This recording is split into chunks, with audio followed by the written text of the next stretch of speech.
জিনার উপকরণ থেকে হেফাজত করেন।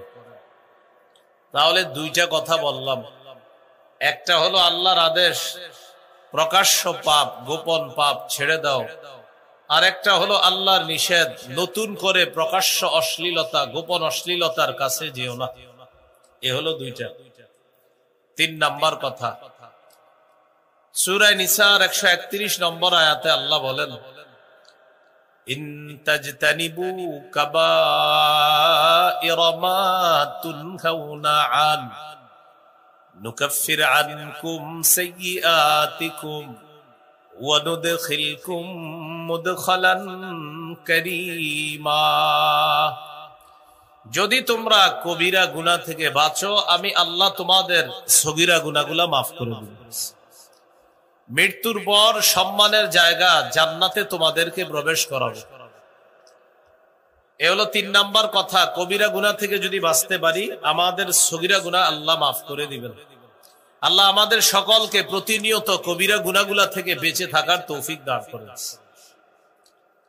4 নাম্বার কথা, হারাম কাজ নিষিদ্ধ কাজ থেকে যারা বাঁচতে পারে, দুইজন আমরা আমাদের দুইজনের মধ্যে একজন নফল ইবাদত বেশি করে, পাশাপাশি তিনি হারাম কাজও করে, আরেকজন নফল ইবাদত কম করে কিন্তু তিনি হারাম কাজ করে না, নিষিদ্ধ কোনো কাজ করে না, কথা বলে না।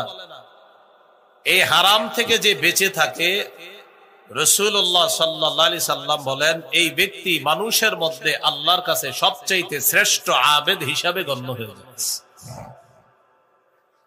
তিরমিজির হাদিস 2305 নম্বর হাদিস। এই হাদিসের বর্ণনাকারী আবু হুরায়রা রাদিয়াল্লাহু তাআলা আনহু তিনি বলেন, রাসূলুল্লাহ সাল্লাল্লাহু আলাইহি ওয়াসাল্লাম বলেছেন, মাইয়াখুযু আন্নী হাউলাইল কালিমাত ফায়া'মালু বিহিন্না আও ইউআল্লিমু মান ইয়া'মালু বিহিন্না। তোমাদের মধ্যে কে আছো যে আমার এই কথাগুলা শুনবা, গ্রহণ করবা, নিজে আমল করবা, অন্যদেরকে শিখিয়ে দিবা যারা আমল করবে। হাদিসটি আমি আবার বলছি, রাসূলুল্লাহ সাল্লাল্লাহু আলাইহি সাল্লাম একদিন বললেন, তোমাদের মধ্যে কে আছে এমন, আমি এখন কিছু কথা বলবো, এই কথাগুলা সে গ্রহণ করবে, নিজে আমল করবে, অন্যকে শিখিয়ে দিবে যারা আমল করবে, এমন কে আছে? فقال أبو هريرة رضي الله تعالى عنه أنا يا رسول الله। আবু হুরায়রা রাদিয়াল্লাহু তাআলা আনহু বললেন, হুজুর আমি আছি, আমি আপনার কথা শুনবো, গ্রহণ করব, নিজে আমল করব, অন্যদেরকে শিখিয়ে দিব তারা যেন আমল করে। রাসূলুল্লাহ সাল্লাল্লাহু আলাইহি সাল্লামের এই হাদিসটি আপনারা এখন যারা শুনবেন, আপনাদেরও এই ওয়াদা করতে হবে যে এখন আপনারা এটা শুনবেন, গ্রহণ করবেন, আমল করবেন, অন্যকে শিখাবেন যারা আমল করবে, তাহলে এই হাদিস আমি বলতে পারি। কারণ এই হাদিস বলার আগে শর্ত হলো এটা যে শ্রোতা ওয়াদা করবে যে আমি সবগুলা শুনবো, শোনার পর নিজে আমল করব, অন্যকে শিখাবো তারা যেন আমল করবে। তাহলে আমরা ইনশাআল্লাহ আশাবাদী আমরা আমল করব। তো কোন সাহাবী রাজি হয়ে গেলেন কথা গ্রহণ করার জন্য? আবু হুরায়রা রাদিয়াল্লাহু। রাসূলুল্লাহ সাল্লাল্লাহু আলাইহি সাল্লামের এক আজীব ছাত্র আবু হুরায়রা রাদিয়াল্লাহু তাআলা মাত্র 3 বছর আল্লাহ রাসূল সাল্লাল্লাহু আলাইহি সাল্লামকে পেয়েছেন। এই 3 বছরে আল্লাহ রাসূলের এত বেশি সোহবত লাভ করেছেন, সান্নিধ্য লাভ করেছেন। 3 বছর ছাত্র হিসাবে আল্লাহ রাসূলের ছাত্রদের মধ্যে শ্রেষ্ঠ ছাত্রদের একজনের মর্যাদা তিনি লাভ করেছেন। কয় বছর মাত্র? তাহলে ওনার চেয়ে বড় বড় কত সাহাবী আরো কত বছর নবীজির পেয়েছেন, তিনি 3 বছর আল্লাহ রাসূলের ছাত্র ছিলেন। শুরুর দিকে তার মেধা অতটা শার্প ছিল না। আবু হুরায়রা রাদিয়াল্লাহু তাআলা আনহু এই হাদিসটা বলার পরে আপনাদেরকে ওইটা শোনাইতেছি যেটাতে নবী বলছে কে আছে আমার কথা গ্রহণ করবে, এটা শোনাইতেছি। এর আগে আরেকটা হাদিস শোনাই, বুখারীর বর্ণনা 119 নম্বর হাদিস। আবু হুরায়রা রাদিয়াল্লাহু তাআলা একদিন রাসূলুল্লাহ সাল্লাল্লাহু আলাইহি সাল্লামকে বললেন, সামি'তু মিনকা হাদিসান কাসীরা ফাআনসা। হুজুর আমি আপনার কাছ থেকে অনেক হাদিস শুনি কিন্তু হাদিসগুলো আমি ভুলে যাই। فقال رسول الله صلى الله عليه وسلم ابسط رداءك রাসূলুল্লাহ সাল্লাল্লাহু আলাইহি সাল্লাম বললেন তুমি তোমার চাদরটা বিছিয়ে দাও। ফাবাসাততুহু আমি আমার চাদরটা বিছিয়ে দিলাম। চাদর বিছানোর পর রাসূলুল্লাহ সাল্লাল্লাহু আলাইহি সাল্লাম গরফা বিয়াদাই চাদরের মধ্যে এইভাবে দুই হাত দিয়ে কি যেন ঢাইলা দিলেন। হাত কিন্তু ফাঁকা, এরকম করলেন চাদরে। এবার নবী বললেন আবু হুরায়রা চাদরটা পেঁচাও। সাহাবী আবু হুরায়রা রাদিয়াল্লাহু তাআলা চাদর পেঁচাইলেন। চাদর পেঁচানোর পর রাসূলুল্লাহ সাল্লাল্লাহু আলাইহি সাল্লাম বললেন চাদর নিজের সাথে লাগাও। আবু হুরায়রা রাদিয়াল্লাহু তাআলা ওই চাদরটা নিজের সাথে লাগাইলেন। তিনি বলেন ফাযামামতুহু আমি চাদরটা আমার সাথে লাগাইলাম ইলা সাদরি আমার বুকের সাথে। বুকের সাথে এই শব্দটা সরাসরি হাদিসে নাই। বুখারী যারা পড়েন বা পড়ান বাইনাস সাতরাইন দুই দাগের মাঝখানে ছোট্ট করে লেখা আছে ফাযামামতুহু ইলা সাদরি আমি চাদরটা আমার বুকের সাথে মিলাইলাম। ফামা নাসিতু শাইআন বা'দা চাদর বুকের সাথে মিলানোর পর আমি যা শুনি আমার জীবনে আর কখনো ভুলি না, আমি সব মুখস্থ রাখি। তো এই সাহাবী বললেন হুজুর আমি আছি। ফাআখাযা বিয়াদি ওয়া'আদ্দা খামসা আবু হুরায়রা রাদিয়াল্লাহু তাআলা আনহু বলেন রাসূলুল্লাহ সাল্লাল্লাহু আলাইহি সাল্লাম আমার হাত ধরলেন, গুনে গুনে পাঁচটা জিনিস আমাকে শিখাইলেন। এক নাম্বার ইত্তাকিল মাহারিমা তাকুন আ'বাদান নাস হারাম থেকে তুমি বাঁচো, হারাম কর্ম থেকে বাঁচো, হারাম কাজ থেকে বাঁচো, হারাম কথা থেকে বাঁচো, হারাম খাদ্য থেকে বাঁচো। হারাম কাজ থেকে বাঁচো, যত ধরনের অশ্লীল কাজ গুনাহের কাজ এইগুলা থেকে বাঁচা।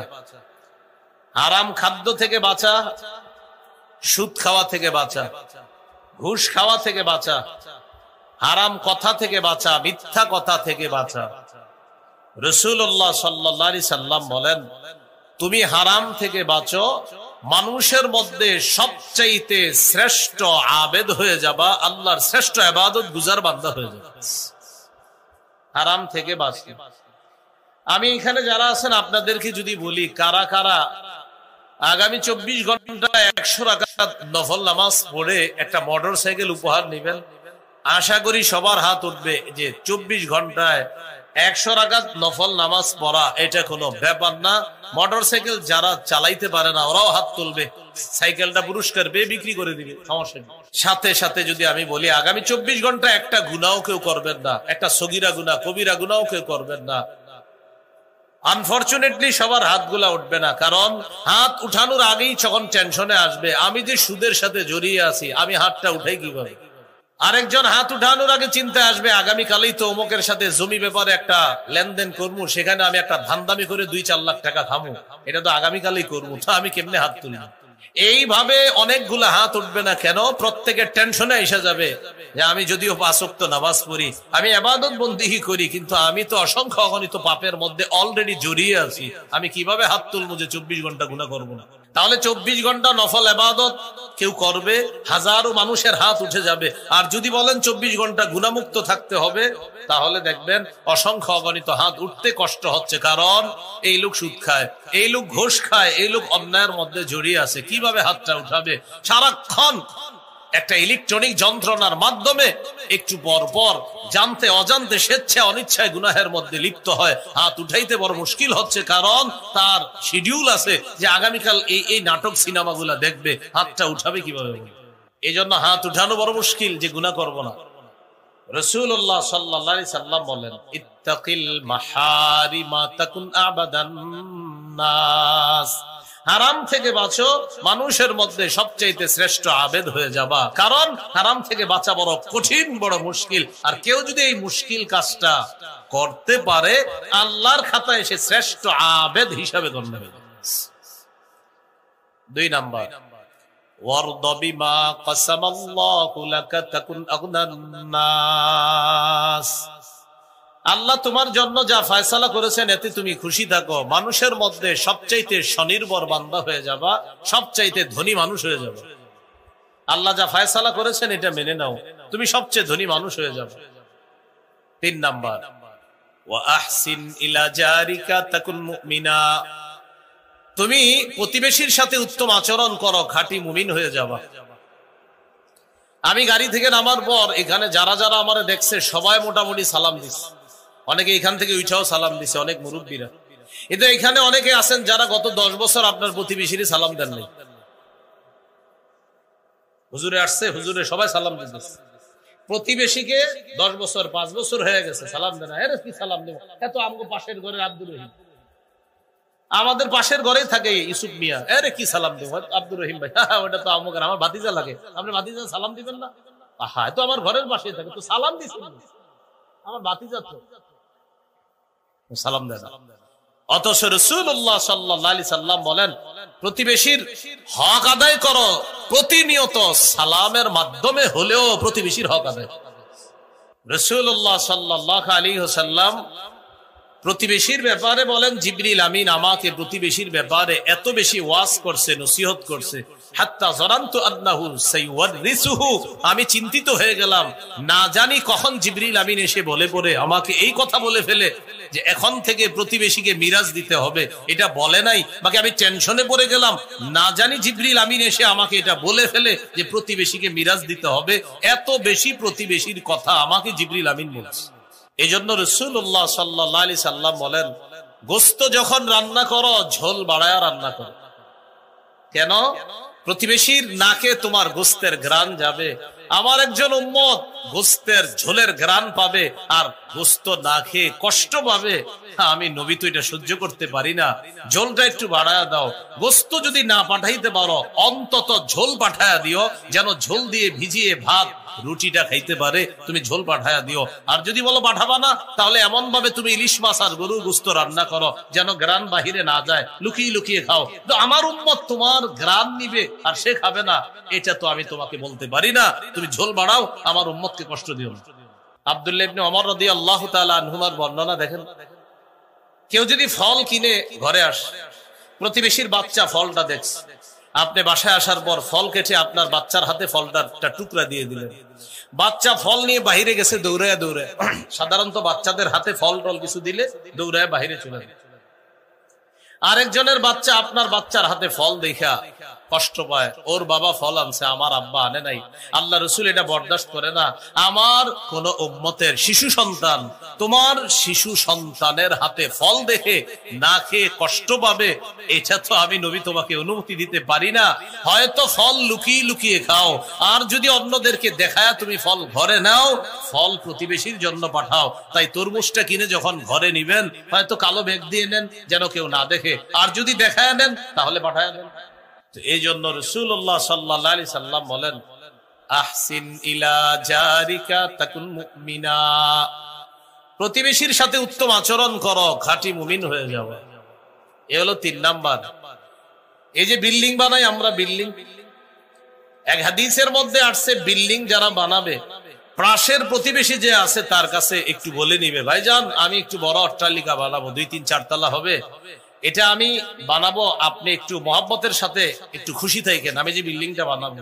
উনি বলবে আপনার জায়গায় আপনি বিল্ডিং বানাবেন, এতে আমার কি? তখন বলে দিবেন হাদিসে আসছে আমার বিল্ডিং এ আপনার বাতাস বন্ধ হবে, আল্লাহ রাসূলের কোন উম্মতের বাতাস বন্ধ হবে, এটা নবী নিষেধ করছেন, এজন্য আপনার কাছে বলে দিবেন। প্রতিবেশীর হক আদায় করা, এটা 3 নাম্বার। 4 নাম্বার, ওয়া আহিব্বা লিন-নাস মা তুহিব্বু লিনাফসিকা তাকুন মুসলিমা, তুমি মানুষের জন্য সেটাই পছন্দ করো যা নিজের জন্য পছন্দ করো, খাঁটি মুসলমান হয়ে যাবে। তুমি নিজের জন্য যা পছন্দ করো মানুষের জন্য তা পছন্দ করো, খাঁটি মুসলমান হয়ে যাবে। আপনি রাস্তা দিয়ে হাঁটতেছেন, হাঁটতে হাঁটতে হঠাৎ একটা কলার সিল্কা আপনার পায়ে লাগলো, আপনি পিছলে পড়ে গেলেন, উপরে তাকায় দেখেন একটা জানালা খোলা, আপনার মাথায় আসলো নিশ্চিত এই জানালা থেকে কেউ কলা খেয়ে সিল্কাটা রাস্তায় ফেলেছে। আচ্ছা, এমনও তো হতে পারে কোন পথচারী কলা খাইতে খাইতে এখানে ফেলে দিছে, আপনি সন্দেহ করলেন এই বাড়িওয়ালাকে, সন্দেহ করার পর কলার সিলকাটা বাড়ির দরজায় নিয়ে রেখে দিলেন। কেন? এই বাসার কয়েকজন এটার মধ্যে পিছল খাক, তারপর বুঝুক যে কলার সিলকার মধ্যে পিছলে পড়ে যাওয়াটা কতটা কষ্টকর। আল্লাহ রসুলের হাদিস দ্বারা বোঝা যায় আপনি মুসলমানের পরিচয় দিলেন না এই কাজটা করে। পায়ের মধ্যে ইটের টুকরা লাগছে, ছাদে তাকায় দেখে এক বাসায় কাজ হইতেছে, টেনশন, এই বাসার থেকে ইটের টুকরাটা পড়ছে, আচ্ছা আমার পায়ে পড়ছে না, এখন ইটের টুকরা সুন্দর মতো নিয়ে দরজায় রেখে দিচ্ছে যেন ওই বাড়ির মানুষগুলার পায়ের মধ্যে ইটের টুকরা বিদ্ধ হয়ে তারা কষ্ট পায়। অথচ রাসূলুল্লাহ সাল্লাল্লাহু আলাইহি সাল্লাম বলেন, সহিহ বুখারীর বর্ণনা, কোন মুসলমান রাস্তা থেকে কষ্টদায়ক বস্তু যদি এই নিয়তে সরিয়ে দেয়, আমার কোন মুসলমান ভাই বোন যেন কষ্ট না পায়, গফারাল্লাহু লাহু মা তাকদ্দামা মিন যামবি, আল্লাহ তার আগের সব গুনাহ মাফ করে দেন। তো 4 নাম্বার, ওয়া আহিব্বা লিন-নাস মা তুহিব্বু লিনাফসিকা তাকুন মুসলিমা। নিজের জন্য যা পছন্দ করো, মানুষের জন্য সেটা পছন্দ করবা, খাঁটি মুসলমান হয়ে যাবা। 5 নাম্বার, ওয়ালা তুকসিরিদ দিহকা ফাইন্না কাসরাতাদ দিহকি তুমিতুল কলবা। বেশি হাসবা না, বেশি হাসি অন্তরকে মৃত বানিয়ে দেয়। আমি 5টা আবার বলি আপনাদেরকে। 1 নাম্বার, হারাম থেকে বাঁচো, শ্রেষ্ঠ আবেদ হয়ে যাবা। 2 নাম্বার, আল্লাহ তোমার জন্য যা ফয়সালা করেছেন, বরাদ্দ করেছেন, খুশি থাকো, শ্রেষ্ঠ ধনী হয়ে যাবা। 3 নাম্বার, প্রতিবেশীর সাথে উত্তম আচরণ করো, খাঁটি মুমিন হয়ে যাবা। 4 নাম্বার, নিজের জন্য যা পছন্দ করো, অপরের জন্য সেটা পছন্দ করবা, খাঁটি মুসলমান হয়ে যাবা। 5 নাম্বার, বেশি হাসবা না, বেশি হাসি অন্তর মৃত বানিয়ে দেয়। আল্লাহ আমাদেরকে এই গুরুত্বপূর্ণ 5টা নসিহত আমরা গ্রহণ করে যেন আমল করতে পারি, আল্লাহ তৌফিক দান করেন। এগুলো আজকের 4 নাম্বার আলোচনা। আমি আবার বলছি, 1 নাম্বার, আল্লাহর হুকুম, নগদ পাপগুলা ছেড়ে দাও। 2 নাম্বার, আল্লাহর নিষেধ, নতুন করে পাপের কাছে যেও না। 3 নাম্বার, কবিরা গুনাহ ছেড়ে দাও, আমি আল্লাহ সগীরা গুনাহ মাফ করব। 4 নাম্বার, রাসূল সাল্লাল্লাহু আলাইহি সাল্লাম বলেন, হারাম থেকে বাঁচো, আল্লাহর শ্রেষ্ঠ আবেদ হয়ে যাবা। আল্লাহ আমাদেরকে সমস্ত প্রকার হারাম থেকে বাঁচার তৌফিক দান। 5 নাম্বার গুরুত্বপূর্ণ কথা, এটা আমার সাথে একটু বলেন, কখনো কোন পাপ হয়ে গেলে সবার কাছে বলে বেড়াবো না, প্রয়োজনে কোন আল্লাহওয়ালা বুজুর্গের কাছে বলবো, আত্মশুদ্ধির জন্য। সবার কাছে বলবো না। যদি সবার কাছে বলে বেড়ান, নবীজি বলেন, আমার উম্মতের সকল পাপীকে আল্লাহ মাফ করবে, এটা আমার আশা, তারা তওবা করবে, মাফ করবে। তবে যারা পাপ প্রকাশ করে বলে বেড়ায়, তাদেরকে আল্লাহ মাফ করবে না, এটা নবী বলেন। বুখারীর বর্ণনা, قال رسول الله صلى الله عليه وسلم كل امتي معافى الا المجاهرين। রাসূলুল্লাহ সাল্লাল্লাহু আলাইহি সাল্লাম বলেন, আমার উম্মতের সকলকে ক্ষমা করে দেওয়া হবে, তাদেরকে ক্ষমা করা হবে না যারা গুনাহ প্রকাশ করে। এবার আল্লাহ রাসূল বলেন, গুনাহ কিভাবে প্রকাশ করে দেখেন মিলে কিনা। নবী বলেন, আমার উম্মতের অনেকে রাতের বেলা পাপ করে, সকাল হওয়ার পর তার এই পাপটার উপরে আল্লাহ একটা পর্দা ফেলে রাখছিলেন। ওয়াকাদ সাতারাহুল্লাহ, আল্লাহ তার এই পাপের উপরে একটা পর্দা ফেলে রাখছে, রাতে পাপ করছে। এখন সকালবেলা বন্ধুদের কাছে বলে বেড়ায়, আমিলতুল বারিহাতা কাযা ওয়া কাযা, আমি রাতে এই পাপ করছি, নাউজুবিল্লাহ। বন্ধুদের কাছে বলে বেড়ায়, আমি কালকে এই নাটক দেখছি, এই সিনেমা, ফেসবুকে স্ট্যাটাস দেয়, এই নাটকটার আমার এই অভিমত। ডিয়ার ফ্রেন্ডস, তোমাদের কি অভিমত? প্রত্যেকে তার অভিমত গুলা ব্যক্ত করো। কি সুন্দর ডিজিটাল পদ্ধতির গুনাহ। নাটক দেখে আবার লিখতেছে যে আমি এটা উপভোগ করলাম, তোমরা কেমন উপভোগ করছো বলো। তখন রাত 3টা-4টার দিকে একটা স্ট্যাটাস দিয়ে ঘুমায়া যায়, ডিয়ার ফ্রেন্ডস, আবার তোমাদের সাথে আবার আগামীকাল দেখা হবে, এটা বলে দেয় see you tomorrow ইত্যাদি একটা দিয়ে লিখে দিবে, কালকে দেখা হবে, আবার দেখা হচ্ছে। হযরত বিশাল বড় এক পোস্ট দিয়ে দিবে, 3টা-4টার দিকে পোস্ট দিয়ে। আমরা যারা ইসলামী মাইন্ডের, আমাদেরকে নসিহত করে, হুজুররা যদি এই ভাবে চলে তাহলে আশা করি ইসলামী হুকুমত কায়েম হবে। এরকম একটা স্ট্যাটাস দিয়ে 4টা বাজে ঘুমায়া গেছে, আর বন্ধুদের কাছে দোয়া চাইছে। ফজরও পড়ে নাই, সকাল 10টার দিকে উঠছে। উনি আমাদেরকে, হুজুরদেরকে ইসলামের রূপরেখা শিখিয়েছে। উনি খুব টেনশনে আছে, চিন্তিত আছে বিষয়গুলো নিয়ে। এক ওয়াক্ত নামাজও পড়ে না, আলেম ওলামাদেরকে এসে শিখায় যে এইভাবে চলতে হবে।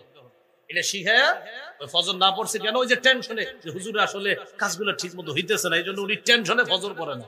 জোহর পড়ে না, আসর পড়ে না, মানে উনি তো আমাদের কিনা টেনশনে আছে। তো পাপ ফেসবুকে এখন বলে বেড়ায়।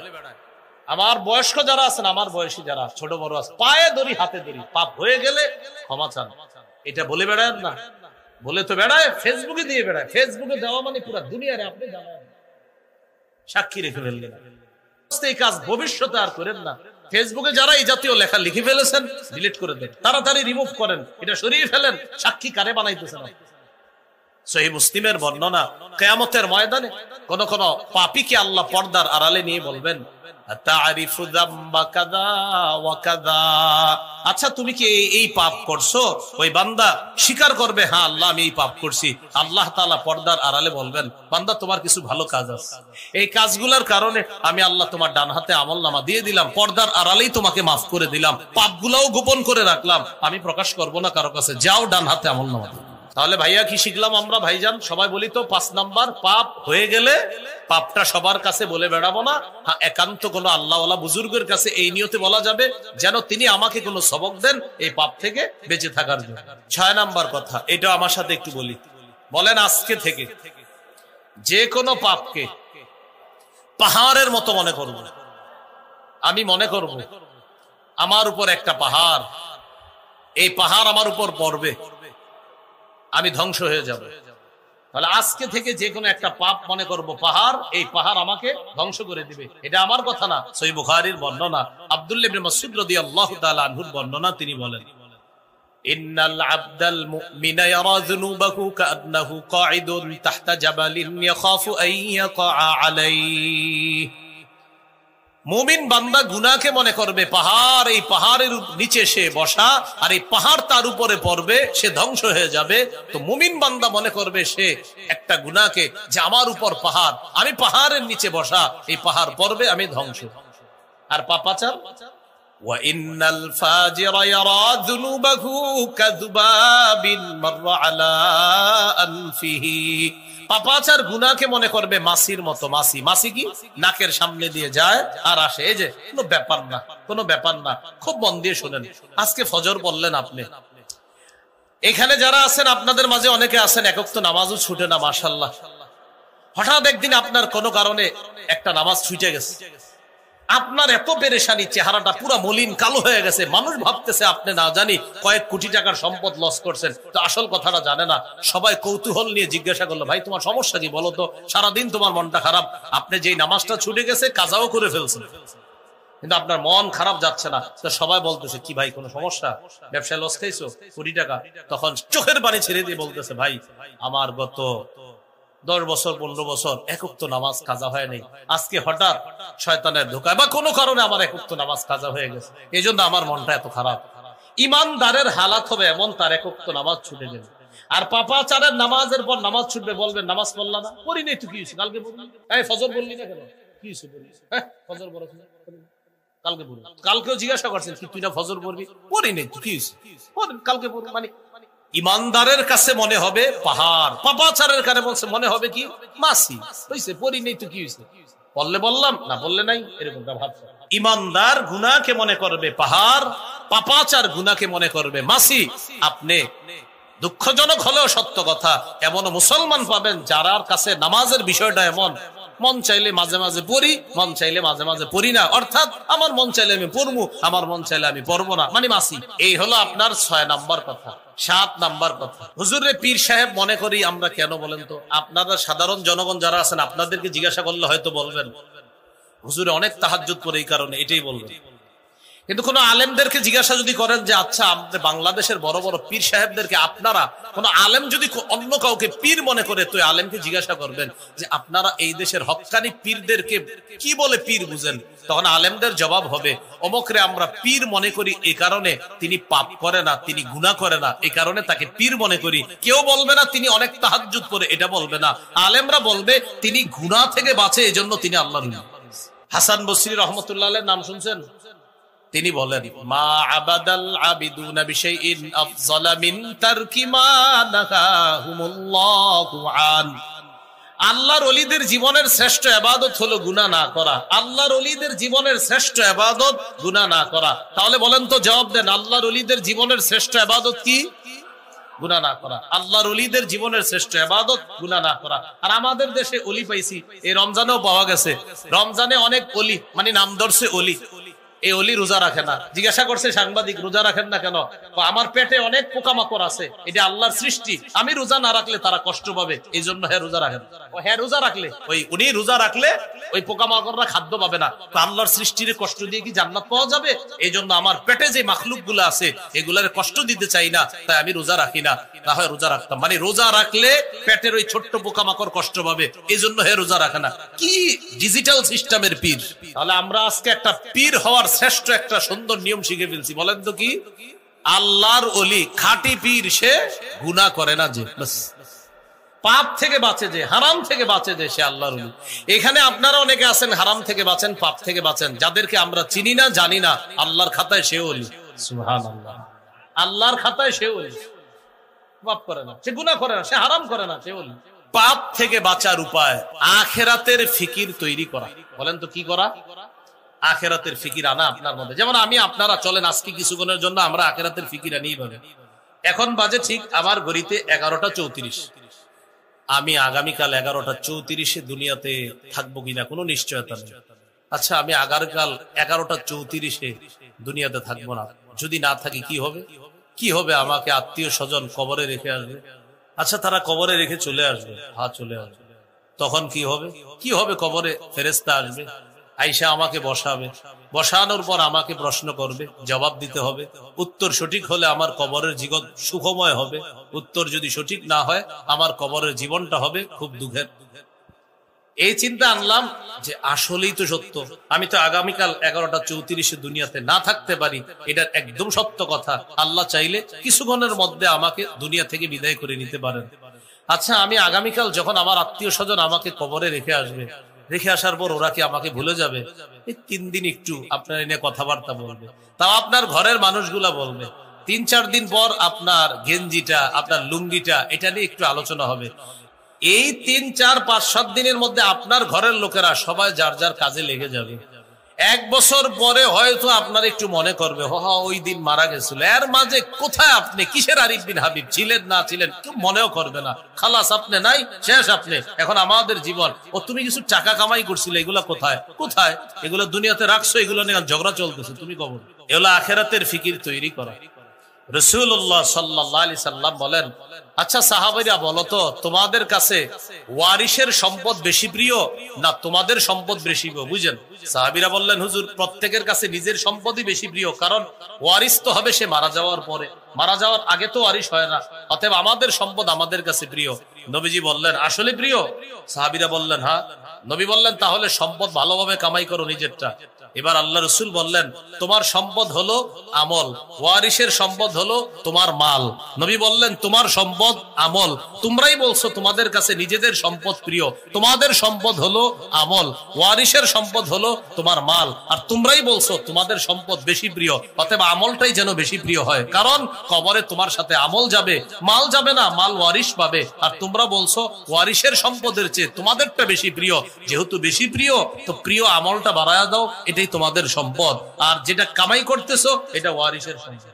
তাহলে আপনারা বলেন তো, আমার সম্পদ আমার কাছে বেশি প্রিয় না ওয়ারিসেরটা? বলেন তো, আমারটা। এখন আমি মরে যাওয়ার পরে সম্পদ আমার সাথে আছে না ওয়ারিসের কাছে? তাহলে আমার সাথে কবরে যাবে সম্পদ না আমল? তো নবীজি বলেন, তোমার সম্পদ আমল, ওয়ারিসের সম্পদ মাল। তোমার সম্পদ আমল, ওয়ারিসের সম্পদ মাল, অতএব আমলটা সুন্দর করো, এটাই কবরে তোমার সাথে। এই হলো আখিরাতের ফিকির তৈরি করা। এইভাবে করতে পারবো তো ইনশাআল্লাহ? আরো এইভাবে চিন্তা করতে পারেন।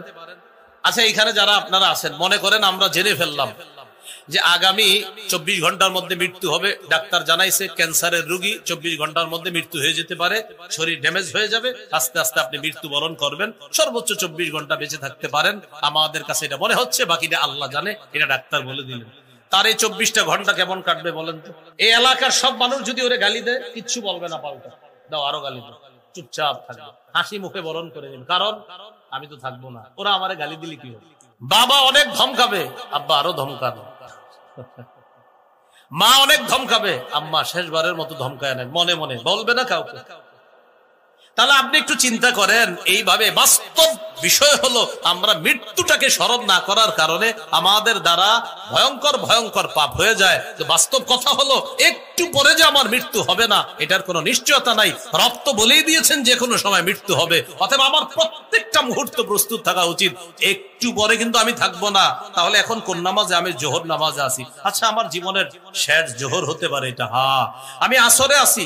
আচ্ছা, আমার জীবনের শেষ আসর হতে পারে। মাগরিব পর্যন্ত বেঁচে গেলাম। ও আচ্ছা, আমার জীবনের শেষ মাগরিব হতে পারে এটা। এশা পর্যন্ত বেঁচে গেলাম, আমার জীবনের শেষ এশার নামাজ হতে পারে এটা। ফজর পর্যন্ত আমি বেঁচে গেলাম, আমার জীবনের শেষ ফজরের নামাজ হতে পারে এটা। এইভাবে আখিরাতের ফিকির একটা দিন তৈরি করে দেখেন আপনি। আমি তো বলছি আপনার জীবনের শ্রেষ্ঠ দিন এটাই হবে। দেখবেন গুনাহ করাতে মন চাইবে না, আপনার ভিতরে অন্য ধরনের মানসিকতা তৈরি হয়ে যাবে। আপনার দ্বারা গুনাহ সহজে হবে না, কারণ আপনার ভিতরে টেনশন। আচ্ছা, বাস্তবিক আমি কালকে মারা গেলে শেষ, এই মুহূর্তে আমি থাকবো না, আমার সবাই কবর দিয়ে দিবে, আমার এই গুনাহের কত মোবাইল ইত্যাদি সব যাবে না, না সব দুনিয়াতে থাকবে। টেনশনটা আনেন না আপনি। দেখেন একদিনের জন্য আপনার জীবন কত সুন্দর।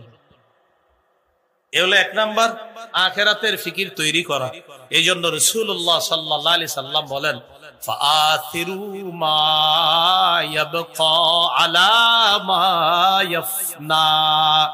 যা স্থায়ী হবে এটা প্রাধান্য দাও, যা ক্ষণস্থায়ী এটার উপর প্রাধান্য দাও, যা স্থায়ী হবে। বলেন দুনিয়ার জীবন স্থায়ী না আখিরাতের জীবন স্থায়ী? নবী বলেন তাহলে চিরস্থায়ী জীবনকে প্রাধান্য দাও ক্ষণস্থায়ী জীবনের উপর।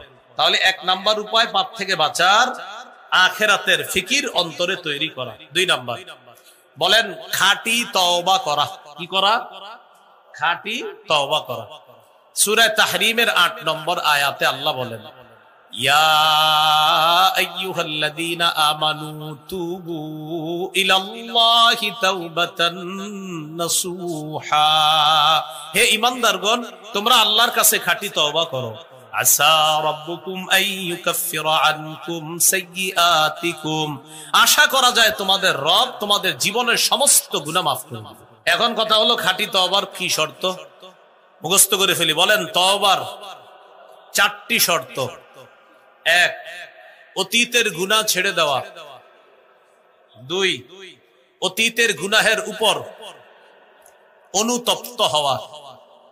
3, প্রতিজ্ঞা করা ভবিষ্যতে এই গুনাহ আর করব না। আবার বলি, 1, অতীতের গুনাহ ছেড়ে দেওয়া।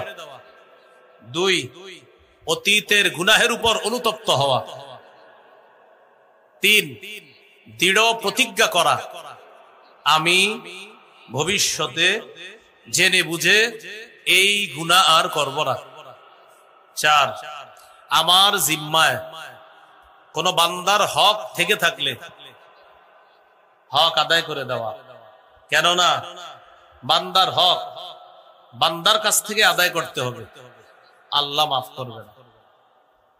4 নাম্বারটা গুরুত্বপূর্ণ, বান্দার হক থেকে থাকলে এটা আদায় করে দিতে হবে। তাহলে 2 নাম্বার গুনাহ মাফের উপায় খাঁটি তওবা করা। ইবনে মাজার হাদিস 4250 নম্বর হাদিস। عن عبد الله بن مسعود رضي الله تعالى عنه قال قال رسول الله صلى الله عليه وسلم التائب من الذنب كمن لا ذنب له।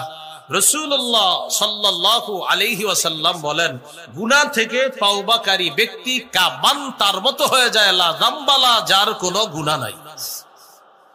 গুনাহ থেকে তওবাকারী ব্যক্তি তার মতো হয়ে যায় যার কোনো গুনাহ নাই। তাহলে প্রিয় ভাইয়ারা 2 নাম্বার খাঁটি তওবা করা। 3 নাম্বার এটা আমরা আমল করি। বলেন ইস্তেগফার পড়া। আস্তাগফিরুল্লাহ আস্তাগফিরুল্লাহ। এই যে আস্তাগফিরুল্লাহ 2 বার বললাম, আমাদের গুনাহ ঝরে গেছে। সুবহানাল্লাহ।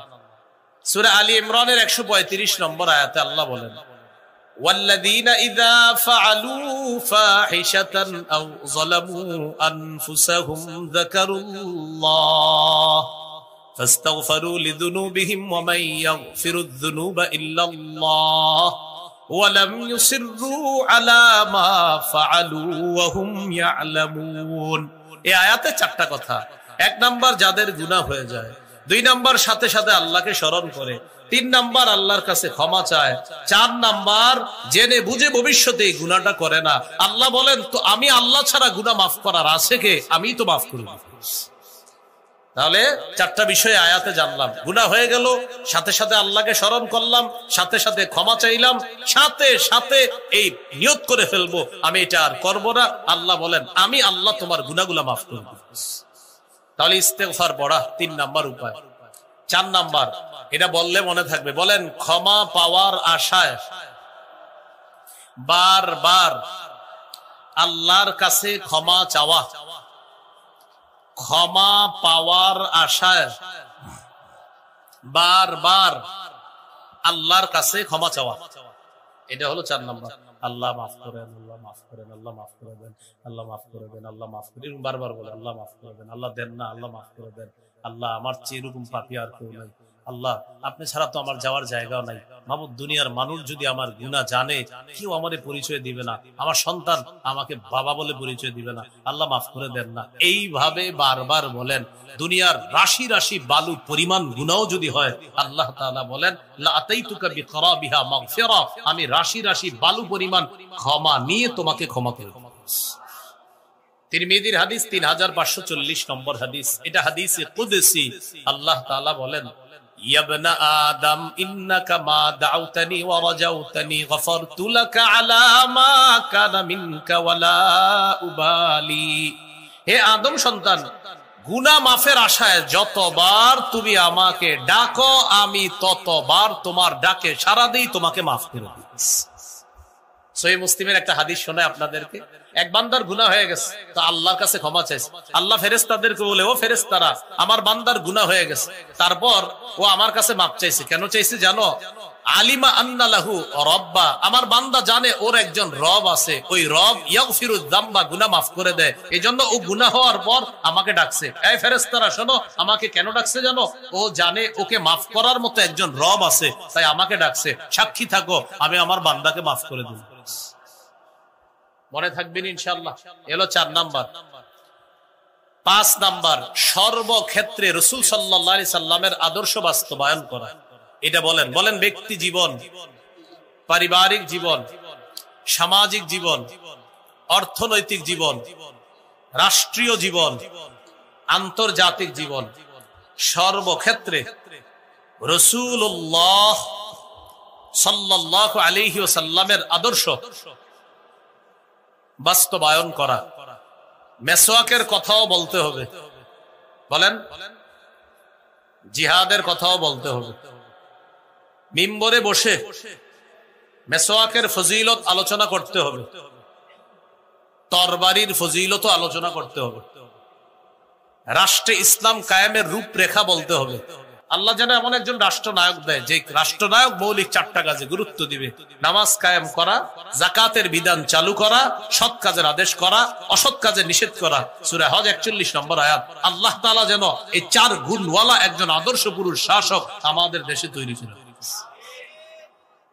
তাহলে আল্লাহ রাসূলের আদর্শ বাস্তবায়ন ব্যক্তি জীবন, পারিবারিক জীবন, সামাজিক জীবন, রাষ্ট্রীয় জীবনেও করতে হবে। অর্থনৈতিক জীবনে আমাদের আদর্শ মুহাম্মদ সাল্লাল্লাহু আলাইহি সাল্লাম। যদি আদর্শ হয় তাহলে সুদ খাই কিভাবে? আপনি ওয়াজ মসজিদের মধ্যে বলতেছেন যে এইভাবে আমি চলি, মাশাআল্লাহ আমি সুন্নাত পালন করে চলি, এই সব ঠিক আছে আলহামদুলিল্লাহ, কিন্তু আপনি সুদ খান, তাহলে আপনি অর্থনৈতিক জীবনে আল্লাহ রাসূলকে আদর্শ মানেন নাই। আল্লাহ রাসূল আদর্শ হলে আপনি অর্থনৈতিক জীবনে আপনি সুদ খাইতে পারেন না। তাহলে 5 নাম্বার গুনাহ মাফের উপায়, সর্বক্ষেত্রে আল্লাহ রাসূলের আদর্শ বাস্তবায়ন করা। সূরা আলী ইমরানের 31 নম্বর আয়াতে আল্লাহ এটাই বলেছেন, ইন কুনতুম তুহিব্বুনাল্লাহ, যদি তোমরা আল্লাহকে ভালোবাসো, ফাত্তাবিউনি, আমার অনুসরণ করো, ইউহিব্বুকুমুল্লাহ, আল্লাহ তোমাদেরকে ভালোবাসবেন, ওয়া ইয়াগফির লাকুম যুনুবাকুম, তোমাদের জিন্দেগীর সব গুনাহগুলো আল্লাহ মাফ করে দিবেন। এইগুলো 5 নাম্বার। 6, আযান দেওয়া। গুনাহ মাফের 6 নাম্বার উপায় আযান দেওয়া। স্কুল, কলেজ, ইউনিভার্সিটি ছাত্র ভাই যারা আছেন, বিশুদ্ধ উচ্চারণে আপনারাও আযান শিখে মসজিদে আযান দিন। আবু দাউদের হাদিস 515 নম্বর হাদিস, রাসূলুল্লাহ সাল্লাল্লাহু আলাইহি সাল্লাম বলেন, আল মুআদ্দিন ইউগফারু লাহু বাদা সাউতি, মুয়াজ্জিনের আযানের আওয়াজ চারপাশে যত দূর যায় তত দূর পর্যন্ত তাকে ক্ষমা করে দেওয়া। 7 নাম্বার, 2 রাকাত নামাজ পড়া। এটা আজকে বাসায় গিয়ে পড়তে পারেন। আবু দাউদের 1521 নম্বর হাদিস, রাসূলুল্লাহ সাল্লাল্লাহু আলাইহি সাল্লাম বলেন, মা মিন আবদিন ইউযনিবু যামবা ফায়ুহসিনুত তুহুর ফায়াকুমু ফায়ুসাল্লি রাকাতাইনি ইল্লা গাফারাল্লাহু লাহু যামবা। কোন ব্যক্তি গুনাহ হয়ে যাওয়ার পর ওযু করে 2 রাকাত নামাজ পড়লো, নামাজের সালাম ফিরাবে, আল্লাহ আমার পাপ হয়েছে অনেক, এইজন্য 2 রাকাত নামাজ পড়লাম, আল্লাহ পাক রব্বুল আলামিন তার জিন্দেগীর সমস্ত গুনাহগুলো মাফ করে দেন। কত গেল? 8 নাম্বার 5 ওয়াক্ত নামাজ পড়া। সহিহ বুখারীর 526 নম্বর হাদিস। এক ব্যক্তি রাসূলুল্লাহ সাল্লাল্লাহু আলাইহি ওয়াসাল্লামের কাছে আসছে, আসার পর বলে, হুজুর আমার গুনাহ হয়ে গেছে। বলছিলাম না গুনাহ পার্সোনাল ভাবে বলা যায় আছে। এই যে নবীজিরে এসে বলছে এক ব্যক্তি, সবার কাছে বলে নাই, নবীজিরে বলছে, গুনাহটা কি এটাও বলে নাই। তো যেহেতু হাদিস, এই জন্য উনি বলে দিচ্ছে যে আমি নবীকে এটা বললাম।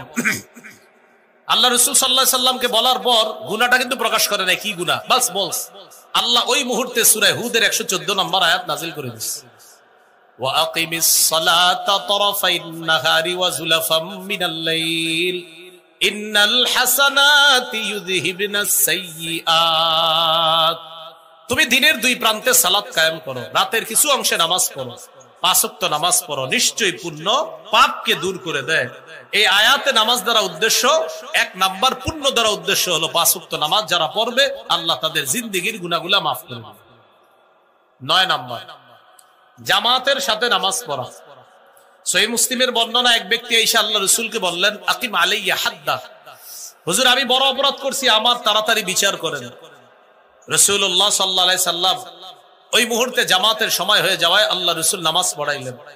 নামাজের পর ওই ব্যক্তি বললেন, হুজুর আমার বিষয়টা। আল্লাহ রাসূল বললেন, আহাদারতাস সালাতা মাআনা, আমাদের সাথে তুমি জামাতে নামাজ পড়েছো? তিনি বললেন হ্যাঁ। আল্লাহ রাসূল সাল্লাল্লাহু আলাইহি সাল্লাম বললেন, জামাতে নামাজ পড়ার কারণে গুফিরাত লাক, তোমাকে ক্ষমা করে দেওয়া হয়েছে।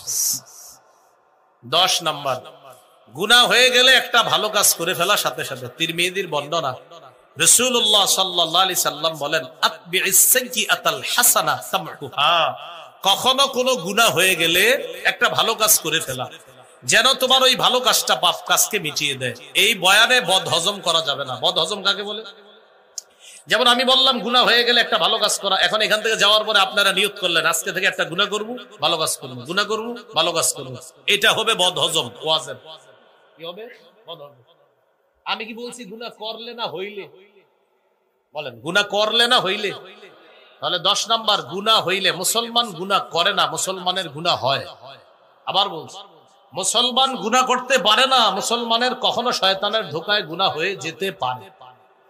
তো কখনো যদি গুনাহ হয়ে যায়, সাথে সাথে একটা ভালো কাজ করা।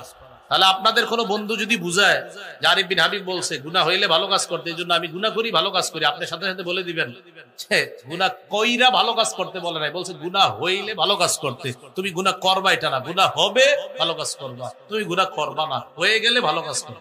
11 নাম্বার জিকিরের মজলিসে বসা, যেখানে আছেন এটা জিকিরের মজলিস। সহিহ বুখারী 6408 নম্বর হাদিস।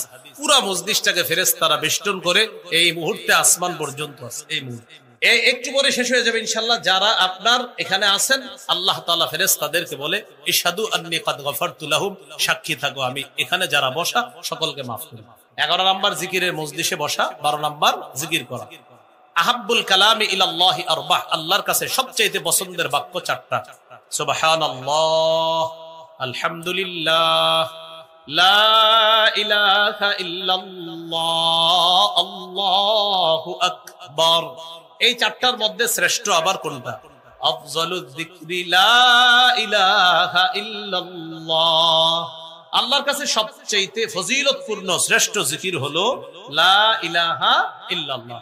বাস, সর্বশেষ কথা বলেন আমার সাথে, প্রতি 5 ওয়াক্ত নামাজ, বলেন 5 ওয়াক্ত নামাজের পর 33 বার সুবহানাল্লাহ, 33 বার আলহামদুলিল্লাহ, 33 বার আল্লাহু আকবার, আবার 33 বার সুবহানাল্লাহ, 33 বার আলহামদুলিল্লাহ,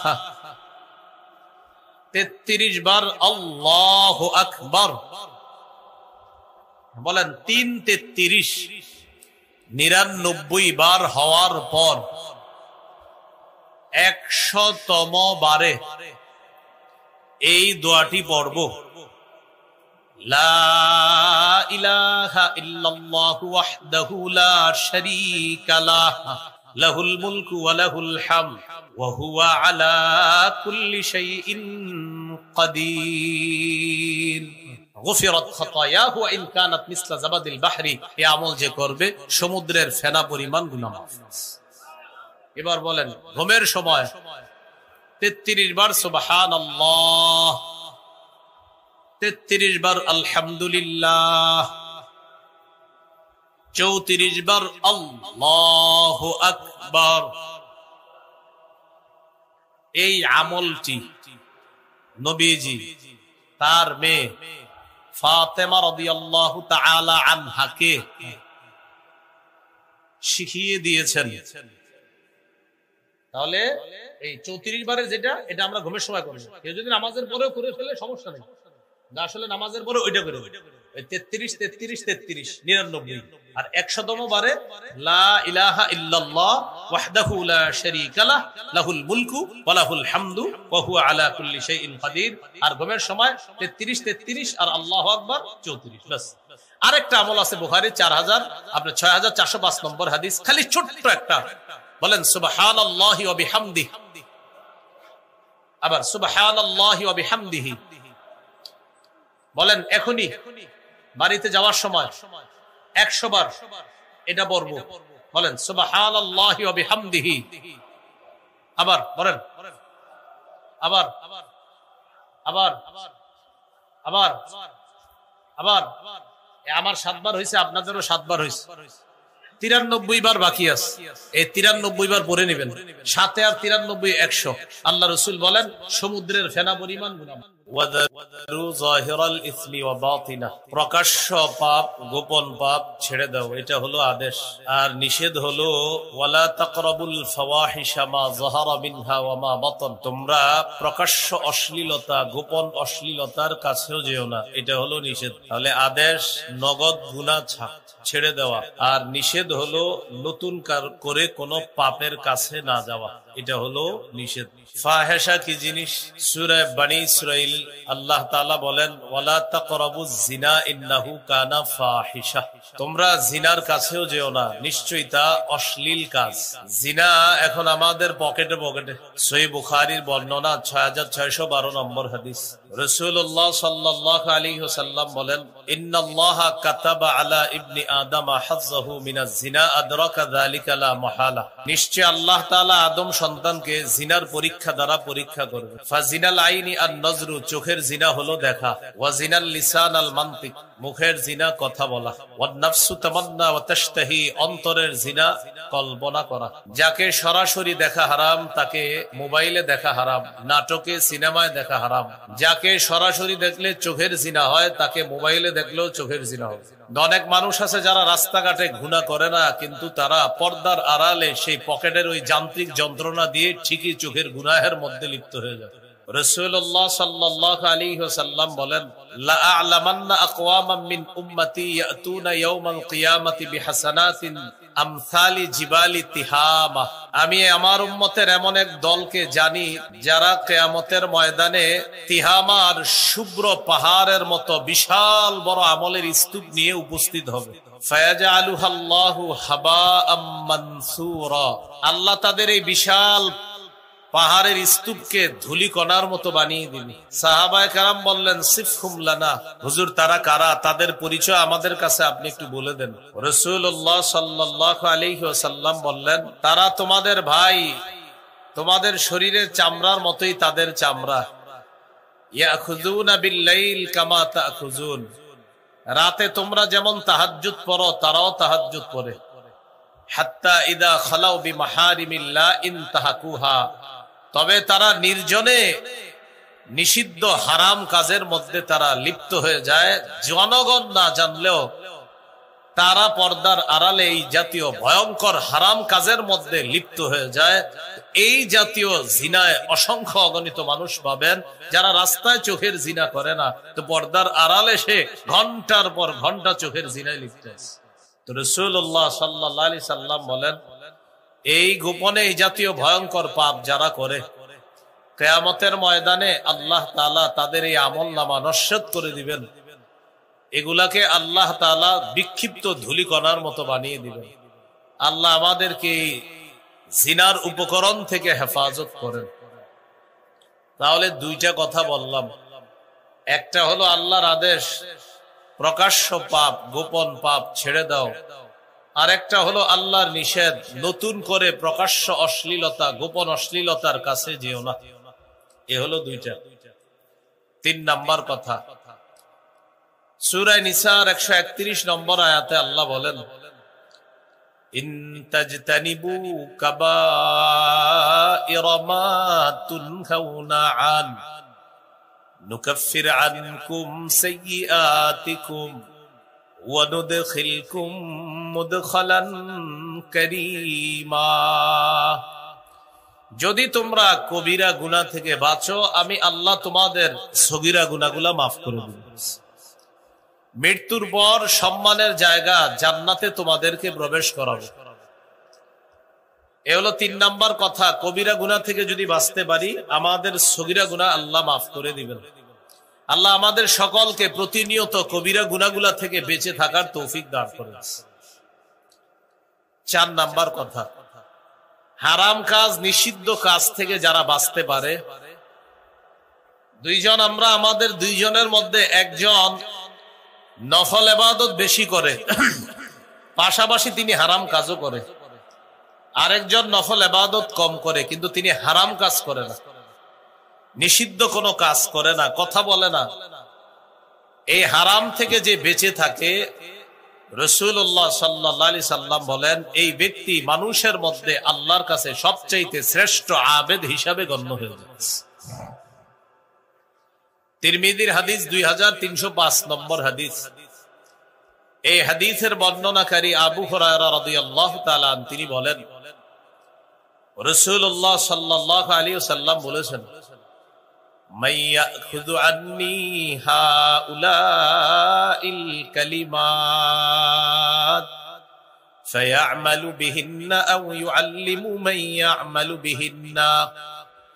তোমাদের মধ্যে কে আছো যে আমার এই কথাগুলা শুনবা, গ্রহণ করবা, নিজে আমল করবা, অন্যদেরকে শিখিয়ে দিবা যারা আমল করবে। হাদিসটি আমি আবার বলছি, রাসূলুল্লাহ সাল্লাল্লাহু আলাইহি সাল্লাম একদিন বললেন, তোমাদের মধ্যে কে আছে এমন, আমি এখন কিছু কথা বলবো, এই কথাগুলা সে গ্রহণ করবে, নিজে আমল করবে, অন্যকে শিখিয়ে দিবে যারা আমল করবে, এমন কে আছে? فقال أبو هريرة رضي الله تعالى عنه أنا يا رسول الله। আবু হুরায়রা রাদিয়াল্লাহু তাআলা আনহু বললেন, হুজুর আমি আছি, আমি আপনার কথা শুনবো, গ্রহণ করব, নিজে আমল করব, অন্যদেরকে শিখিয়ে দিব তারা যেন আমল করে।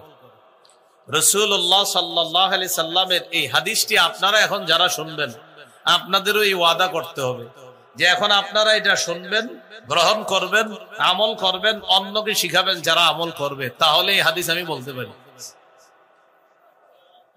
কারণ এই হাদিস বলার আগে শর্ত হলো এটা যে শ্রোতা ওয়াদা করবে যে আমি সবগুলা শুনবো, শোনার পর নিজে আমল করব, অন্যকে শিখাবো তারা যেন আমল করবে। তাহলে আমরা ইনশাআল্লাহ আশাবাদী আমরা আমল করব।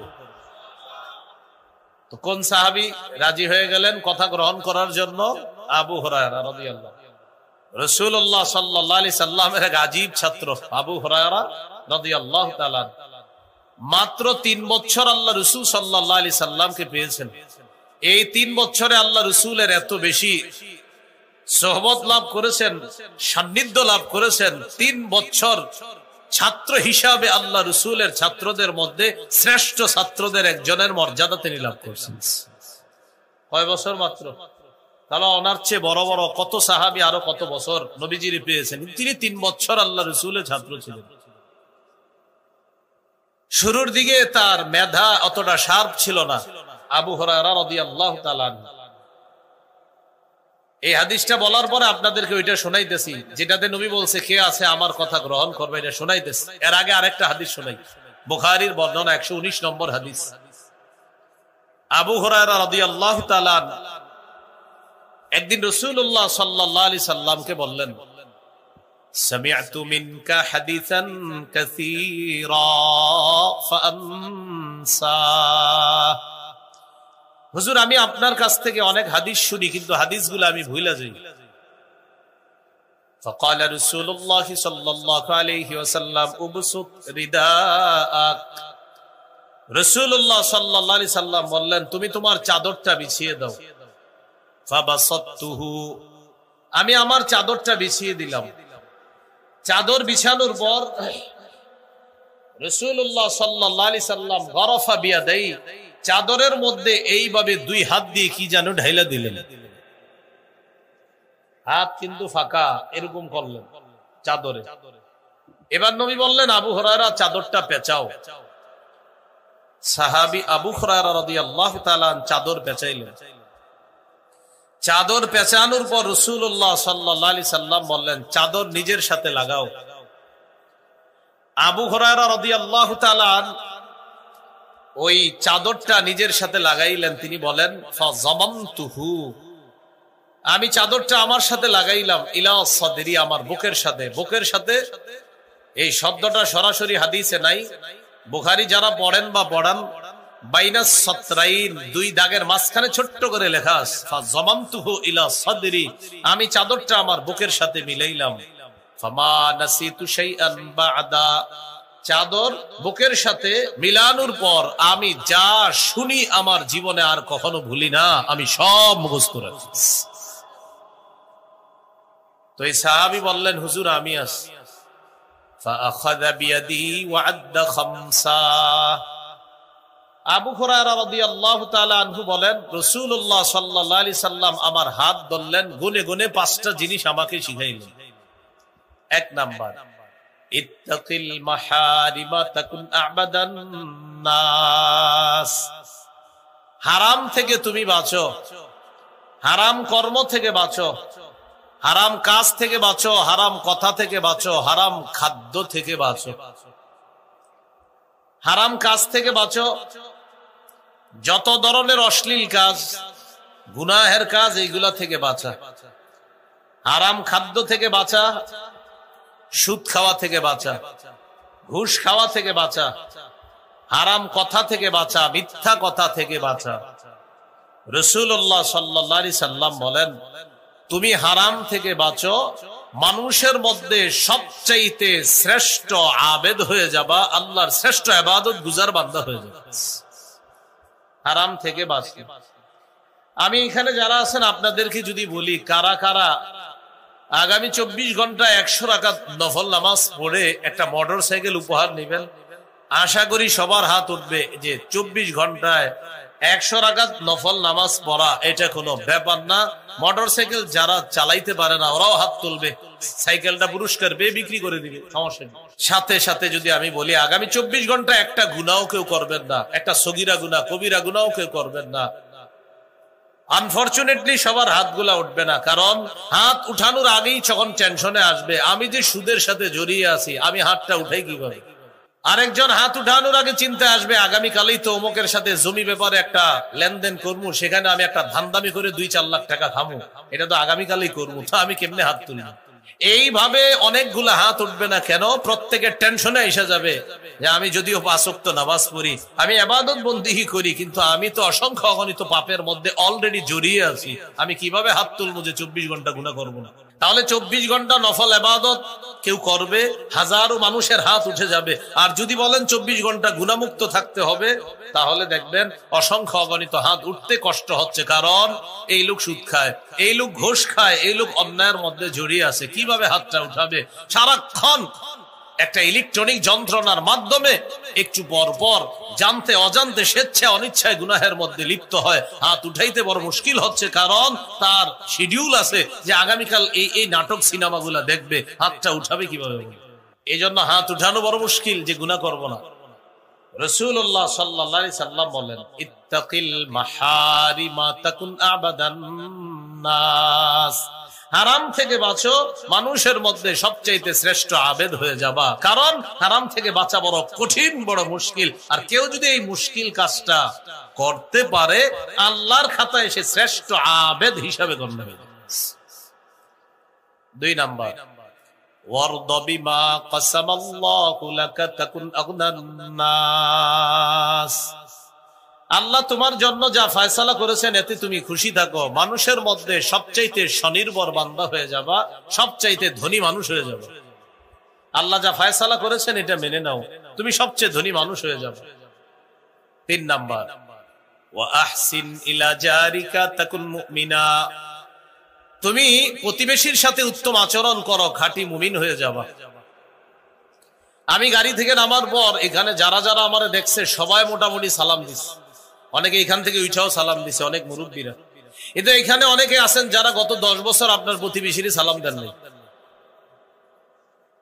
হুজুরে আসছে, হুজুরে সবাই সালাম দিতেছে, প্রতিবেশীকে 10 বছর 5 বছর হয়ে গেছে সালাম দেন। হ্যাঁ কি সালাম দেব, এত আমগো পাশের ঘরের আব্দুর রহিম, আমাদের পাশের ঘরেই থাকে ইউসুফ মিয়া, আরে কি সালাম দেব আব্দুর রহিম ভাই, ওটা তো আমার ভাতিজা লাগে, আপনি ভাতিজা সালাম দিবেন না? হ্যাঁ তো আমার ঘরের পাশে থাকে, তো সালাম দিচ্ছেন, আমার ভাতিজা তো সালাম দেন। অথচ রাসূলুল্লাহ সাল্লাল্লাহু আলাইহি সাল্লাম বলেন, প্রতিবেশীর হক আদায় করো, প্রতিনিয়ত সালামের মাধ্যমে হলেও প্রতিবেশীর হক আদায়।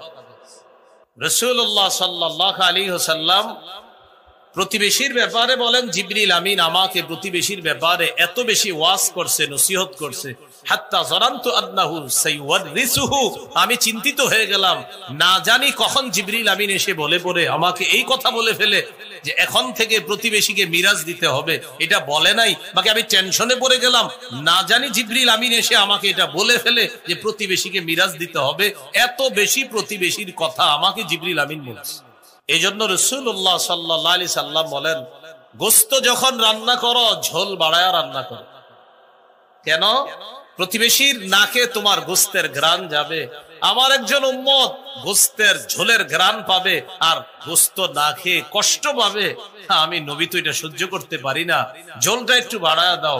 গোশত যদি না পাঠাইতে পারো অন্তত ঝোল পাঠায়া দিও, যেন ঝোল দিয়ে ভিজিয়ে ভাত রুটিটা খাইতে পারে, তুমি ঝোল পাঠায়া দিও। আর যদি বলো পাঠাবা না, তাহলে এমন ভাবে তুমি ইলিশ মাছ আর গরুর গোশত রান্না করো যেন গ্রান বাহিরে না যায়, লুকিয়ে লুকিয়ে খাও। তো আমার উম্মত তোমার গ্রান নিবে আর সে খাবে না, এটা তো আমি তোমাকে বলতে পারি না, তুমি ঝোল বাড়াও, আমার উম্মতকে কষ্ট দিও না।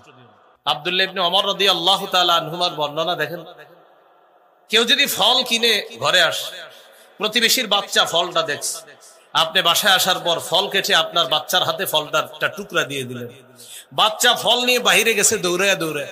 সাধারণত বাচ্চাদের হাতে ফল টল কিছু দিলে দৌড়ায় বাহিরে চলে যায়। আরেকজনের বাচ্চা আপনার বাচ্চার হাতে ফল দেখা কষ্ট পায়, ওর বাবা ফল আনছে, আমার আব্বা আনে নাই। আল্লাহ রাসূল এটা বরদাস্ত করে না।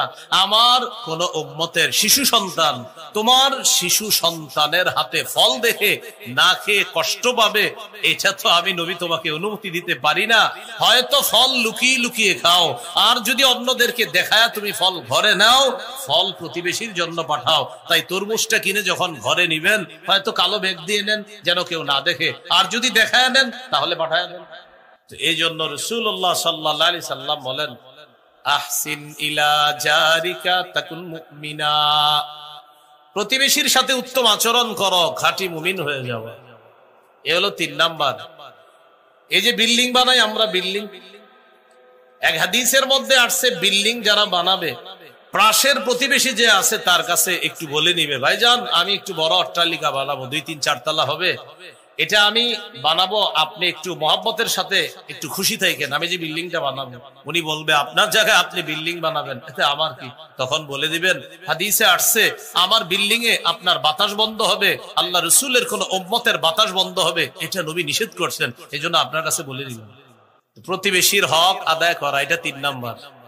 4 নাম্বার, ওয়া আহিব্বা লিন-নাস মা তুহিব্বু লিনাফসিকা তাকুন মুসলিমা, তুমি মানুষের জন্য সেটাই পছন্দ করো যা নিজের জন্য পছন্দ করো, খাঁটি মুসলমান হয়ে যাবে।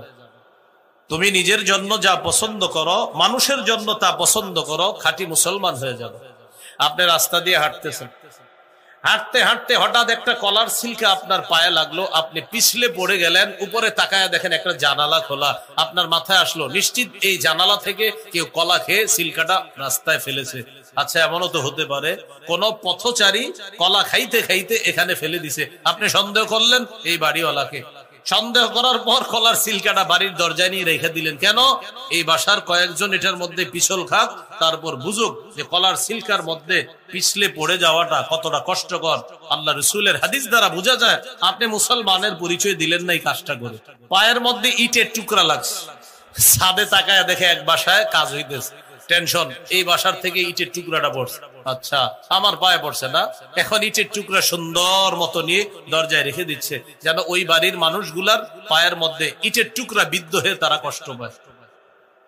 অথচ রাসূলুল্লাহ সাল্লাল্লাহু আলাইহি সাল্লাম বলেন, সহিহ বুখারীর বর্ণনা, কোন মুসলমান রাস্তা থেকে কষ্টদায়ক বস্তু যদি এই নিয়তে সরিয়ে দেয়, আমার কোন মুসলমান ভাই বোন যেন কষ্ট না পায়, গফারাল্লাহু লাহু মা তাকদ্দামা মিন যামবি, আল্লাহ তার আগের সব গুনাহ মাফ করে দেন।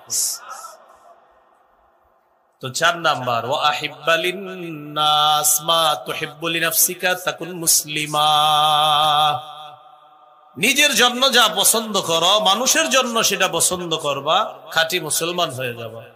5 নাম্বার, ওয়ালা তুকসিরিদ দিহকা ফাইন্না কাসরাতাদ দিহকি তুমিতুল কলবা, বেশি হাসবা না, বেশি হাসি অন্তরকে মৃত বানিয়ে দেয়। আমি 5টা আবার বলি আপনাদেরকে। 1 নাম্বার, হারাম থেকে বাঁচো, শ্রেষ্ঠ আবেদ হয়ে যাবা।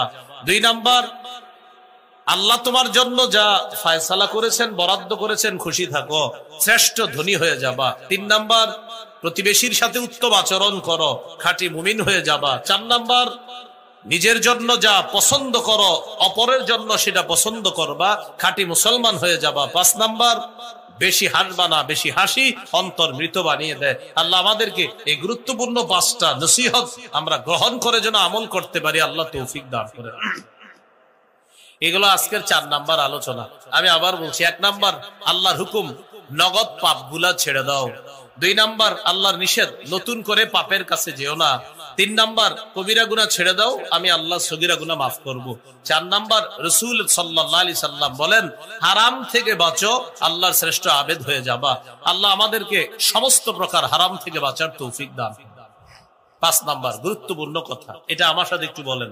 বলেন, কখনো কোন পাপ হয়ে গেলে সবার কাছে বলে বেড়াবো না, প্রয়োজনে কোন আল্লাহওয়ালা বুজুর্গের কাছে বলবো, আত্মশুদ্ধির জন্য।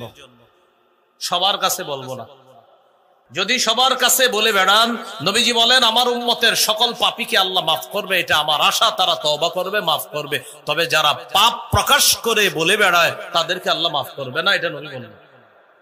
বুখারীর বর্ণনা, قال رسول الله صلى الله عليه وسلم كل امتي معافى الا المجاهرين, রাসূলুল্লাহ সাল্লাল্লাহু আলাইহি সাল্লাম বলেন, আমার উম্মতের সকলকে ক্ষমা করে দেওয়া হবে, তাদেরকে ক্ষমা করা হবে না যারা গুনাহ প্রকাশ করে। এবার আল্লাহ রাসূল বলেন, গুনাহ কিভাবে প্রকাশ করে দেখেন মিলে কিনা। নবী বলেন, আমার উম্মতের অনেকে রাতের বেলা পাপ করে, সকাল হওয়ার পর তার এই পাপটার উপরে আল্লাহ একটা পর্দা ফেলে রাখছিলেন। ওয়াকাদ সাতারাহুল্লাহ, আল্লাহ তার এই পাপের উপরে একটা পর্দা ফেলে রাখছে, রাতে পাপ করছে। এখন সকালবেলা বন্ধুদের কাছে বলে বেড়ায়, আমিলতুল বারিহাতা কাযা ওয়া কাযা, আমি রাতে এই এই পাপ করছি, নাউজুবিল্লাহ। বন্ধুদের কাছে বলে বেড়ায়, আমি কালকে এই নাটক দেখছি, এই সিনেমা, ফেসবুকে স্ট্যাটাস দেয়, এই নাটকটার আমার এই অভিমত। ডিয়ার ফ্রেন্ডস, তোমাদের কি অভিমত? প্রত্যেকে তার অভিমত গুলা ব্যক্ত করো। কি সুন্দর ডিজিটাল পদ্ধতির গুনাহ। নাটক দেখে আবার লিখতেছে যে আমি এটা উপভোগ করলাম, তোমরা কেমন উপভোগ করছো বলো। তখন রাত 3টা-4টার দিকে একটা স্ট্যাটাস দিয়ে ঘুমায়া যায়, ডিয়ার ফ্রেন্ডস, আবার তোমাদের সাথে আবার আগামীকাল দেখা হবে, এটা বলে দেয়, সি ইউ টুমরো ইত্যাদি একটা দিয়ে লিখে দিবে, কালকে দেখা হবে, আবার দেখা হচ্ছে। হযরত বিশাল বড় এক পোস্ট দিয়ে দিবে, 3টা-4টার দিকে পোস্ট দিয়ে। আমরা যারা ইসলামী মাইন্ডের, আমাদেরকে নসিহত করে, হুজুররা যদি এই ভাবে চলে তাহলে আশা করি ইসলামী হুকুমত কায়েম হবে। এরকম একটা স্ট্যাটাস দিয়ে 4টা বাজে ঘুমায়া গেছে, আর বন্ধুদের কাছে দোয়া চাইছে। ফজরও পড়ে নাই, সকাল 10টার দিকে উঠছে। উনি আমাদেরকে, হুজুরদেরকে ইসলামের রূপরেখা শিখিয়েছে। উনি খুব টেনশনে আছে, চিন্তিত আছে বিষয়গুলো নিয়ে। এক ওয়াক্ত নামাজও পড়ে না, আলেম ওলামাদেরকে এসে শিখায় যে এইভাবে চলতে হবে। এটা শিখায় ফজর না পড়ছে কেন? ওই যে টেনশনে, যে হুজুর আসলে কাজগুলো ঠিক মতো হইতেছে না, এই জন্য উনি টেনশনে ফজর পড়ে না, জোহর পড়ে না, আসর পড়ে না, মানে উনি তো আমাদেরকে নিয়ে টেনশনে আছে। তো পাপ ফেসবুকে এখন বলে বেড়ায়। আমার বয়স্ক যারা আছেন, আমার বয়সী যারা ছোট বড় আছে, পায়ে ধরি হাতে ধরি, পাপ হয়ে গেলে ক্ষমা চান, এটা বলে বেড়ায় না। বলে তো বেড়ায়, ফেসবুকে দিয়ে বেড়ায়। ফেসবুকে দেওয়া মানে পুরো দুনিয়ারে আপনি জানেন, সাক্ষী রেখে ফেললেন। এই কাজ ভবিষ্যতে আর করেন না। ফেসবুকে যারা এই জাতীয় লেখা লিখে ফেলেছেন ডিলিট করে দেন, তাড়াতাড়ি রিমুভ করেন, এটা সরিয়ে ফেলেন। সাক্ষী কারে বানাইতেছেন? সহিহ মুসলিমের বর্ণনা, কিয়ামতের ময়দানে কোন কোন পাপীকে আল্লাহ পর্দার আড়ালে নিয়ে বলবেন, তা'রিফু যামবা কাযা ওয়া কাযা, আচ্ছা তুমি কি এই পাপ করছো? ওই বান্দা স্বীকার করবে, হ্যাঁ আল্লাহ আমি এই পাপ করছি। আল্লাহ তাআলা পর্দার আড়ালে বলবেন, বান্দা তোমার কিছু ভালো কাজ আছে, এই কাজগুলোর কারণে আমি আল্লাহ তোমার ডান হাতে আমলনামা দিয়ে দিলাম, পর্দার আড়ালেই তোমাকে মাফ করে দিলাম, পাপগুলোও গোপন করে রাখলাম, আমি প্রকাশ করব না কারো কাছে, যাও ডান হাতে আমলনামা দিও। তাহলে ভাইয়া কি শিখলাম আমরা? ভাইজান সবাই বলি তো 5 নাম্বার, পাপ হয়ে গেলে পাপটা সবার কাছে বলে বেড়াবো না। হ্যাঁ, একান্ত কোন আল্লাহওয়ালা বুজুর্গের কাছে এই নিয়তে বলা যাবে যেন তিনি আমাকে কোনো সবক দেন এই পাপ থেকে বেঁচে থাকার জন্য। 6 নাম্বার কথা, এটা আমার সাথে একটু বলি। বলেন আজকে থেকে যে কোনো পাপকে পাহাড়ের মতো মনে করব। আমি মনে করব আমার উপর একটা পাহাড়, এই পাহাড় আমার উপর পড়বে, আমি ধ্বংস হয়ে যাব। তাহলে আজকে থেকে যে কোনো একটা পাপ মনে করব পাহাড়, এই পাহাড় আমাকে ধ্বংস করে দিবে। এটা আমার কথা না, সহিহ বুখারীর বর্ণনা, আব্দুল্লাহ ইবনে মাসউদ রাদিয়াল্লাহু তাআলা আনহুর বর্ণনা। তিনি বলেন, ইন্নাল আবদাল মুমিনা ইয়ারা যুনুবাহু কাআন্নাহু কাঈদুন তাহতা জাবালিন ইয়াখাফু আন ইয়াকা আলাইহি। মুমিন বান্দা গুনাহকে মনে করবে পাহাড়, এই পাহাড়ের নিচে সে বসা, আর এই পাহাড় তার উপরে পড়বে, সে ধ্বংস হয়ে যাবে। তো মুমিন বান্দা মনে করবে সে একটা গুনাহকে, যে আমার উপর পাহাড়, আমি পাহাড়ের নিচে বসা, এই পাহাড় পড়বে, আমি ধ্বংস। আর পাপাচার, ওয়া ইন্নাল ফাজিরা ইয়ারা যুনুবাহু কাযুবাবিন মাররা আলা আনফিহি। পাপাচার গুনাহকে মনে করবে মাছির মতো। মাছি কি? নাকের সামনে দিয়ে যায় আর আসে, এই যে কোনো ব্যাপার না, কোনো ব্যাপার না। খুব মন দিয়ে শুনেন, আজকে ফজর বললেন আপনি, এখানে যারা আছেন আপনাদের মাঝে অনেকে আছেন এক ওয়াক্ত নামাজও ছুটে না, মাশাআল্লাহ। হঠাৎ একদিন আপনার কোনো কারণে একটা নামাজ ছুটে গেছে, আপনার এত পেরেশানি, চেহারাটা পুরো মলিন কালো হয়ে গেছে, মানুষ ভাবতেছে আপনি না জানি কয়েক কোটি টাকার সম্পদ লস করছেন, তো আসল কথাটা জানে না। সবাই কৌতূহল নিয়ে জিজ্ঞাসা করলো, ভাই তোমার সমস্যা কি বলো তো, সারাদিন তোমার মনটা খারাপ, আপনি যেই নামাজটা ছুটে গেছে কাজাও করে ফেলছেন, কিন্তু আপনার মন খারাপ যাচ্ছে না। তো সবাই বলতেছে, কি ভাই কোনো সমস্যা, ব্যবসায় লস খাইছো কোটি টাকা? তখন চোখের পানি ছেড়ে দিয়ে বলতেছে, ভাই আমার গত 10 বছর 15 বছর এক ওয়াক্ত নামাজ কাজা হয় নাই, আজকে হঠাৎ শয়তানের ধোঁকায় বা কোনো কারণে আমার এক ওয়াক্ত নামাজ কাজা হয়ে গেছে, এই জন্য আমার মনটা এত খারাপ। ইমানদারের হালাত হবে এমন, তার এক ওয়াক্ত নামাজ ছুটে যাবে। আর পাপাচারের নামাজের পর নামাজ ছুটবে, বলবেন নামাজ পড়লা না, পড়ি নাই তো কি হয়েছে, কালকে পড়লি, এই ফজর বললি না কেন, কি হয়েছে বলি, হ্যাঁ ফজর পড়া কালকে পড়ি, কালকেও জিজ্ঞাসা করছেন কি তুই না ফজর পড়বি, পড়ি নাই তো কি হয়েছে, কালকে পড়বি। মানে ইমানদারের কাছে মনে হবে পাহাড়, পাপাচারের কাছে বলছে মনে হবে কি মাছি, হইছে পড়ি নেই তো কি হয়েছে, বললে বললাম, না বললে নাই, এরকমটা ভাবছে।